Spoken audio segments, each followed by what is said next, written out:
So I am going to World Open War to defend my title. The Danish team's title. We won it last time. I'm going to go again, try to do that one more time. Now, World Open War was always conceived as a go-between between version 2 and version 3. So it's version 3 rules, but the army lists, because the army lists that came out with the rules were always very, very limited, the army lists have changed quite significantly. There's like major changes in nations and minor nation rules and all that stuff.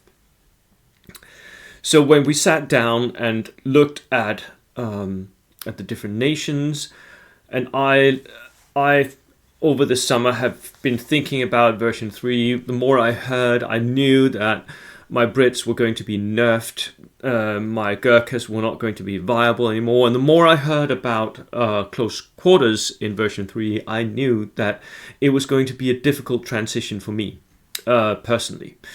Maybe even a transition that would, make me rage quit the game for good. Something that I was not going to handle easily. So I also knew that I couldn't really run my Assault Brits at World Open War this year. I couldn't be sure that I could run my Assault Partisans either. And those were my two main armies. I have another army that's my Czechoslovakian what if 1938 army. What if the Czechoslovakian crisis broke out into World War II? That army is more of a hobby project than it's like a competitive army. I've never taken it to a tournament. I have taken it to like game days, a lot of game days, but I've never taken it to a tournament. So I didn't feel like that. Plus, Czechoslovakians is not a nation that's ever had their individual rules. Like Slovakia got rules here. With Case Blue, but I've never had, so I've always had to run them as something else, something minor Eastern European nation, right? And those maybe not that great. So the first thing I was thinking about was, what nation am I going to run? And here I took a completely objective decision, not something like I feel for that or whatever. I just looked at, what do I think is going to be good with what I had heard at that point. I simply took a decision that I was going to play a new nation, a nation that I haven't played that much, a few game days, that's it. A nation where I didn't actually own an army, but I had access to parts of an army, because I had been donated an army by Simon Brecken for my Danish Bolt Action Library. And that army actually formed the basis of my thoughts. Thank you, Simon, by the way. So I figured out that in version 3, Soviets are still going to be good. They were always good. They were always like top 2 armies, right? But maybe at the end of version 2, Brits became the top tier army, like the most competitive army. And since they were nerfed, I didn't want to run those. And for World Open War, the Brits are even further nerfed, right? The Gurkhas are even further nerfed. They don't get Scary Blighter for World Open War. So I was like, I'm not doing that. I'm not trying to transit to new close quarters rules that heavily favor the defender. I'm not going to use Assault Brits if the Gurkhas are nerfed that much. It makes no sense to use them. So I will transition to Soviets, the second most competitive army, and see what I can do with that. Then the rules came out, and I started working with, what do I think is good? Now, the first thing that grabbed my attention is the new range band for light mortars and what you can do with a heavy platoon. Those two ideas got stuck in my head fairly early on, because the light mortars now have, in reality, 40-something range, because they had 36-inch range on the mortar, but then they have 6 inches on top of that, so that is 42 inch of threat range. That is almost the whole table, from edge to edge, right? So the light mortar suddenly had a lot more range, and at the same time, it wasn't that much more expensive. That combination of something becoming better and at the same time not being expensive, that is competitive gold. So light mortars was one thing that I really stumbled on. I also stumbled on the idea of infiltrators. Infiltrators now get a +1 to cover save. Now that's really good, isn't it? Now what can you infiltrate with Soviets? Well, the Soviet scouts, they're veterans and they have infiltration. That combination, I think, also has something. So I was looking at scouts. And the final thing that I grabbed onto is I grabbed onto the changes to the MMGs. Because the first 2 games of V3 really convinced me that shooting was now absolutely deadly from turn 1. So what you need then, I felt like, was range. You need the ability to reach out and punch at least 36-inch range, right? So MMGs, light mortars, and scouts. That was the thought basis for my army for World Open War, and now I will show it to you. This is my list for World Open War.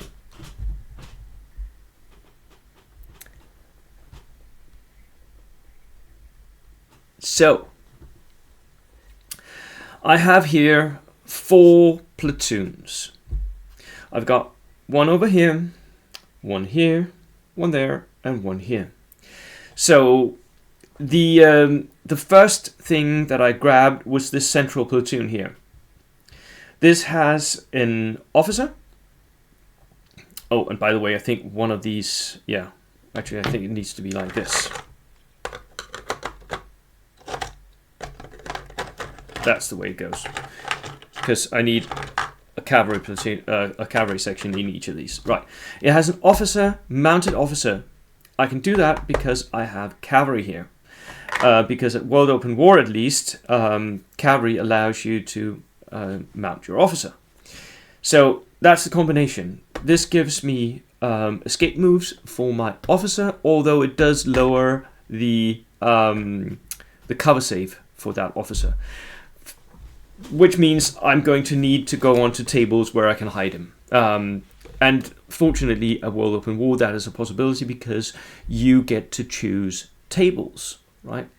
So I need tables where there is line of sight blockers. That's it for both my officer and for the cavalry section. This is 5 regular Cossacks. They're just regular cavalry because in V3 the Cossacks are not out yet.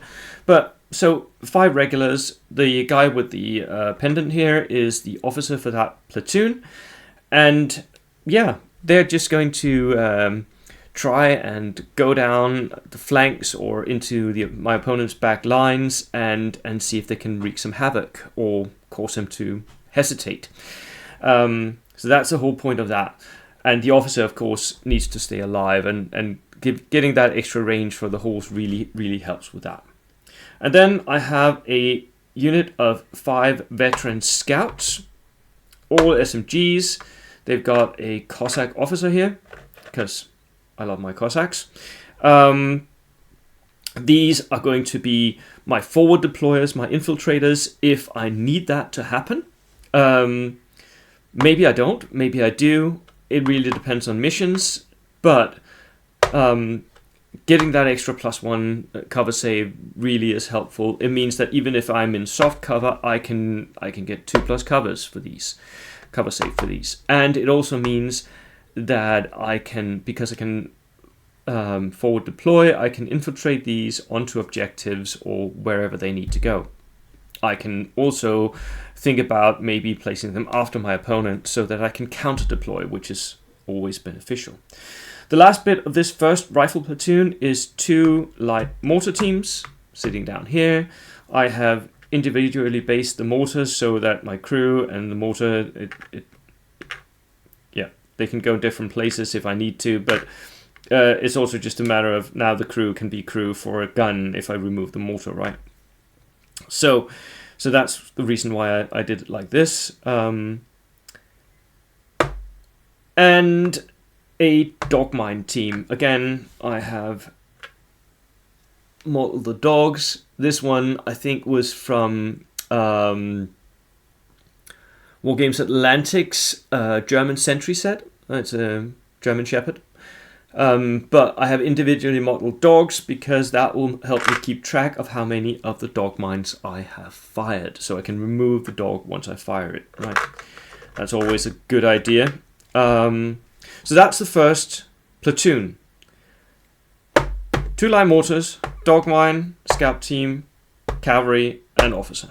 Second rifle platoon is, and that's because for World Open War you need to take 1 rifle platoon per other platoon you take. That's not how the rules are written for version 3, and you can already see that there's a difference here for World Open War and version 3, right?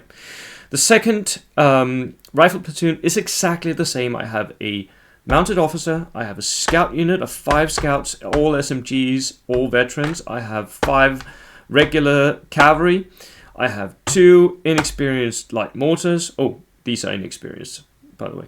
2 inexperienced light mortars and another dog team, again inexperienced. So completely the same 2 rifle platoons. This I find also really helpful when I get to tournaments that I have multiple of the same units. I have the same structure so that I know what each one does. It really helps that you don't have a lot of different things to keep track of. Then, over here on the other half of my display board here, I have the 2 non-rifle platoons. I have a 3 vehicle platoon, it's an armored platoon, and it's my T60s. These were 3D prints, a little liney because they were fairly cheap, but they still look good. And I've numbered them so that I can keep track of which one is my command tank. 3 T60s. These have a coaxial medium machine gun, 3 shots, and they have a light autocannon. That's the key for me. That light autocannon now in version 3 is really, really good. It was always good, but it's really good in version 3 because the autocannon shots can now don't have to be chained up. So when you're placing down that 1-inch HE template, you can place it anywhere you want to in the target unit. That means you can get a lot more hits with these guys. So that's my wolf pack of T60s. And then I have my heavy weapons platoon. It has a Cossack officer, again. He has an SMG on his back.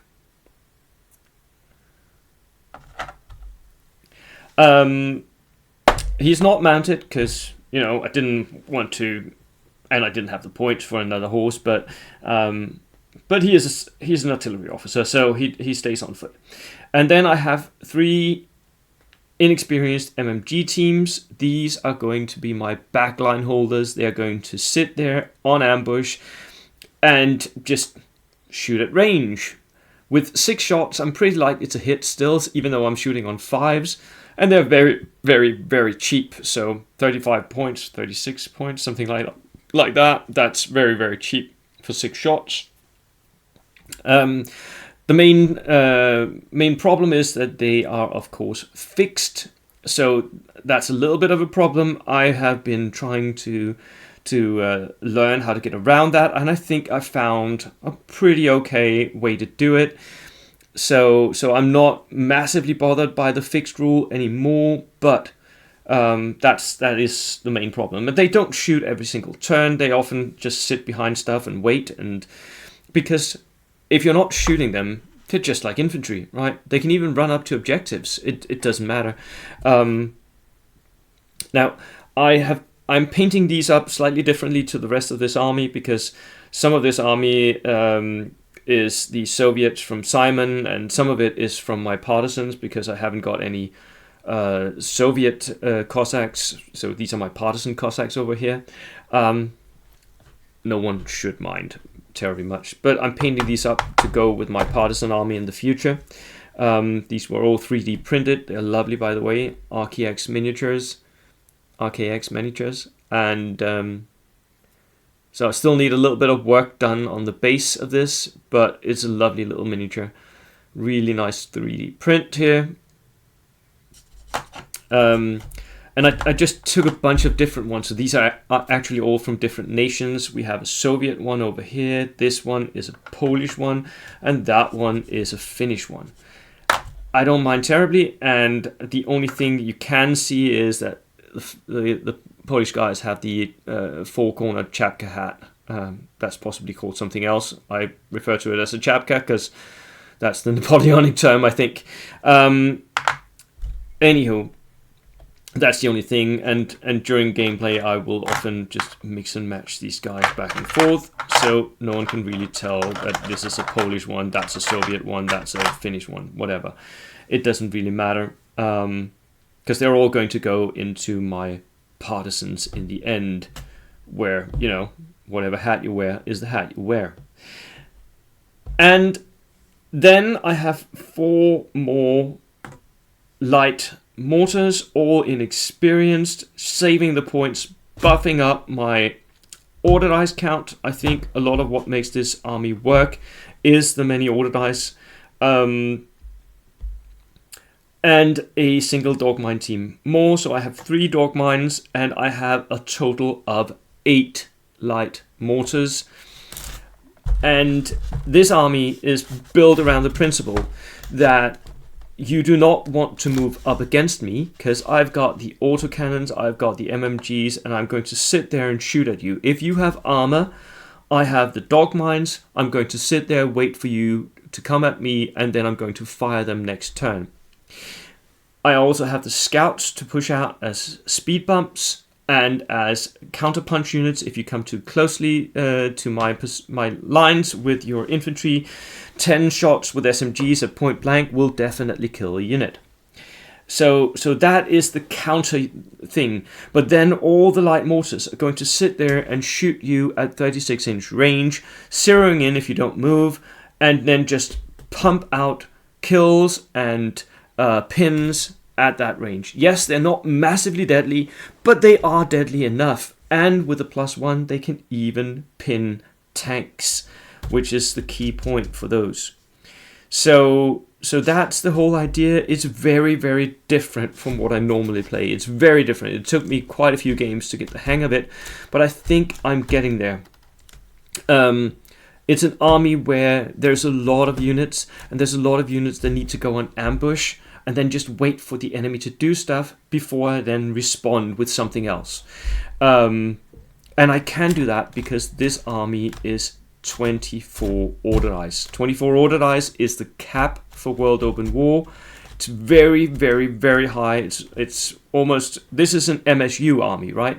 Multiple small units. I have 1, 2, 3, 4, 5, 6, 7, 8, 9, 10, 11, 12, 13, 14, 15, 16, 17 small units of 3-man or less.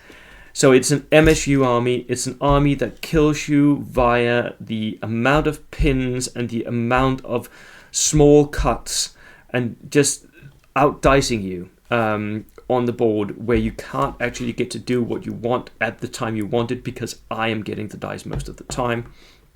And then zeroing in with all of these mortars, encouraging you to either go down or move away from where you are so that I can start killing you another place. So yeah, this is the army I'm bringing to World Open War. Let's see how that goes. I have no idea yet. I have no idea if that is something I can even play at a competitive level, but it is the idea that I'm running with. And yeah, wish me luck. Cheers.